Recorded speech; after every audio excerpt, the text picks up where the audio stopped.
Danny DeVito just turned 80, and his story is full of surprises. I know, we think we know him. Louis De Palma barking orders on Taxi, the penguin hissing in Batman Returns, the voice that pops up in cartoons and cameos. But there's a deeper, more human road under those laughs. I'm Sarah Reed, and I've spent months combing archives, interviews, and old photo sets to bring you the real picture. You're watching Golden American Legends, where the past still sparks today. Born in 1944, critics call him one of the most beloved actors of his generation. He earned an Emmy for Taxi, produced cultural landmarks like Pulp Fiction and family favorites like Matilda, and kept reinventing himself for 6 decades. But what happens when a legend hits 80? Behind the applause, there's chronic pain, quiet days, and the work of aging. That's not gossip. It's the cost of a life in motion. What's your favorite Danny DeVito role? Drop it in the comments and hit like if this kind of deep dive speaks to you. From a short kid with a giant dream to a producer shaping film history and the private battles he faces now, let's pull the curtain. Ready? Let's go back to the start. Imagine growing up knowing your bones wouldn't grow like everyone else. That was Danny's world. He was born with Fairbank's disease, multiple epiphyseal dysplasia, a genetic condition that limits bone growth and often brings early arthritis. He topped out at about 1.47 meters or 4'10". The pain began early and never really left. But the body wasn't the only hurdle. At home in New Jersey, life could feel rough. In his words, "Mi papá tenía problemas con el alcohol, me sentía vulnerable." My dad had problems with alcohol. I felt vulnerable. That hits me every time I see it in his interviews. At 14, he made a bold move that says everything about him. He asked his parents to send him to boarding school just to escape a neighborhood sliding into drugs. That's grit. That's a kid betting on his own future. Our team reviewed Danny's interviews and medical histories to trace this early crucible.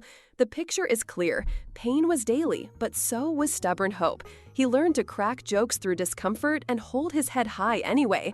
Those instincts would matter later, on big stages. The question is, with odds like this, how did he ever find a path into show business? Let's follow the first turn. Here's a twist I love. Danny started with scissors, not scripts. Right after high school, he worked as a beautician in his sister's salon. Picture it, the future penguin learning the perfect blowout. But New York was calling. He enrolled at the American Academy of Dramatic Arts and fell hard for acting. There, he met another hungry student, Michael Douglas. Yes, that Michael Douglas. They became friends, later even sharing a tiny Manhattan apartment while chasing roles. Danny's early hustle ran through off-Broadway. He stepped onto small stages in the late 60s and started stacking experience the old-school way: rehearsals, tiny paychecks, and the thrill of a live crowd.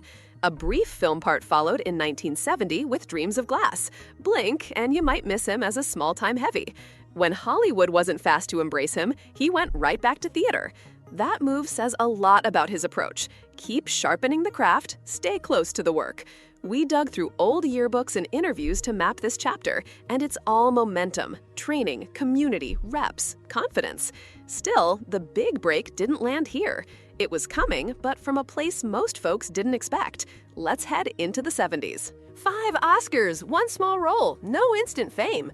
In 1975, Danny showed up as Martini in One Flew Over the Cuckoo's Nest, Jack Nicholson's powerhouse film that swept the Academy Awards. You'd think that would flip a switch. For most actors, it would. But for Danny, the credits rolled, the applause faded, and the phones didn't suddenly explode. He was memorable, sure, a quirky, watchful patient on the ward, but Martini wasn't a star vehicle. After the buzz, he drifted back to theater and bit parts, building muscle memory while the industry tried to figure out what to do with him. It's a good reminder. Even an Oscar juggernaut doesn't guarantee a career rocket. Skill and timing do. And timing was about to get wild. I compared early credits and interviews to piece this timeline together, and you can feel the tension climbing. He's in the room, but he's not yet the guy. So where does the pivot happen? In a cramped audition space with a stack of sitcom pages and a frustrated actor who refused to play it safe. The result didn't just open a door, it blew one off the hinges. Cue the taxi garage lights. Picture this scene. It's 1978. Producers of a new sitcom, Taxi, want more attitude from Danny in the audition. He's reading for a grubby, sharp-tongued dispatcher named Louis De Palma. They push him to go bigger. He snaps, slams the script on the chair, and barks, "¿Quién escribió esta mierda?" Then, in English, "Who wrote this shit?" The room freezes, and then it explodes with laughter. Because that wasn't Danny losing control, that was Louis showing up, fully formed. He got the part on the spot. Taxi ran from 1978 to 1983, and audiences loved to hate Louis. He was petty, biting, and weirdly lovable, a boss you'd never want but can't stop watching. For that performance, Danny took home television's top prize in 1980 for his work on the show, and the nominations kept coming. I checked original casting notes and producer interviews to confirm this infamous moment, and yes, it's real. That outburst didn't just land a job, it created a TV icon. With the sitcom world conquered, the next question was simple. Could the small, loud, brilliant dispatcher rule the big screen too? Spoiler, the 80s would bring the receipts. When the 80s hit, Danny became a box office machine. He slid from TV legend to movie star with a run most comedians would trade a career for. Romancing the Stone in 1984 put his chaotic charm next to Michael Douglas. Ruthless People in 1986 turned him into a schemer you couldn't help rooting for. Then came Throw Mama from the Train in 1987, a dark comedy with Danny and Billy Crystal sparring like champs. And Twins in 1988? That one made history. The Odd Couple pairing with Arnold Schwarzenegger grossed over $216 million worldwide. The unmatched underdog became a selling point. Audiences showed up because he was different, sharp, and always a step ahead of the joke. Critics called out his timing, that sly look, the way he could punch a line and then let silence do the rest. We double-checked box office archives and critic roundups, and the pattern is clear. Danny wasn't just a TV transplant. He was an A-list comedy closer. But he wasn't satisfied with just hitting the marks on camera. He wanted to shape the whole play. The next move? Get behind the camera and tell the story his way. Ready to see what he built? Then he grabbed the megaphone. In 1987, Danny made his featured directorial debut with Throw Mama from the Train, steering its wicked tone with a steady hand. 2 years later, The War of the Roses proved he could juggle satire, heartbreak, and chaos, and it paid off, pulling in about $163 million worldwide.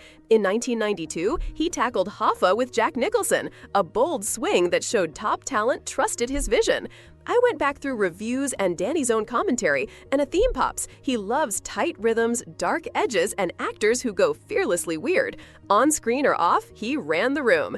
If you're enjoying this deep dive, consider subscribing. It helps me keep digging into the legends you love. Here on Golden American Legends, I bring you stories built from archives, interviews, and those tiny details everyone else skips. And tell me honestly, do you prefer Danny on screen or behind the camera? I want to know. Either way, the next gear changed Hollywood from the inside. Producing would make his taste matter even more and spark some of the most important films of the 90s. Ready to peek behind the curtain?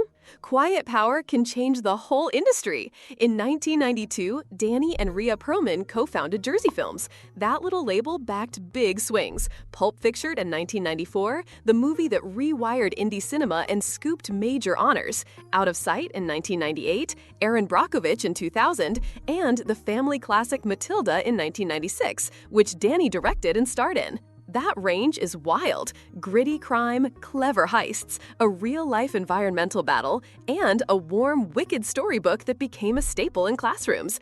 I checked production records and interviews with filmmakers, and Danny's fingerprints are everywhere, championing unusual voices, betting on sharp scripts, and keeping budgets practical.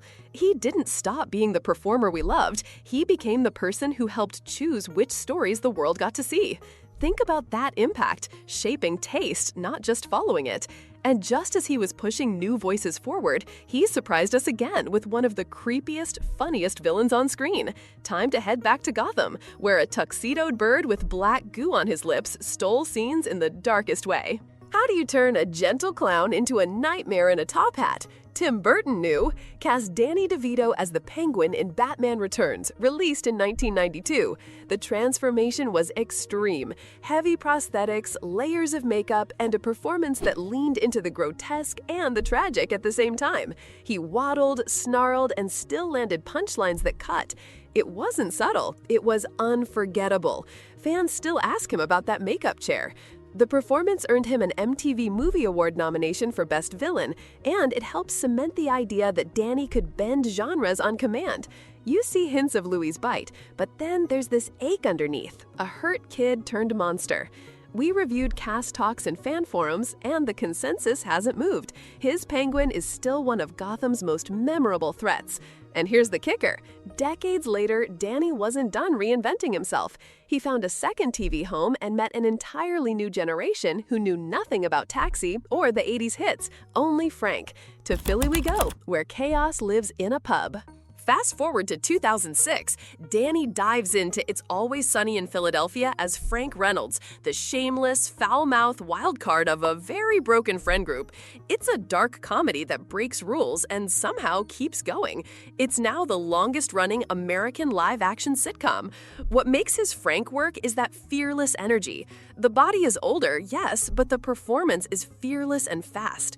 Castmates say he'll improvise a single word and switch a scene's entire rhythm. I watched a stack of episodes and read crew chats to trace his arc. When Danny arrived, the show found its weird soul. Younger fans met him here first, then went back to discover Taxi, Twins, and Batman. That's a cross-generation win very few actors get. He's proof that timing isn't just luck, it's craft meeting opportunity. Sunny kept him edgy, present, and loud in the best way. But when the lights go down and he goes home, life looks different than it did in the early days. So who's the man off camera? Let's step out of the bar and into the family room.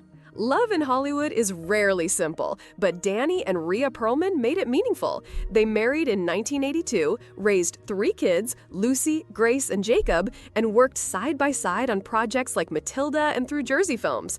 On screen, they felt easy and warm. Off screen, real life did what it does. They separated in 2012 and later spoke openly about redefining their relationship.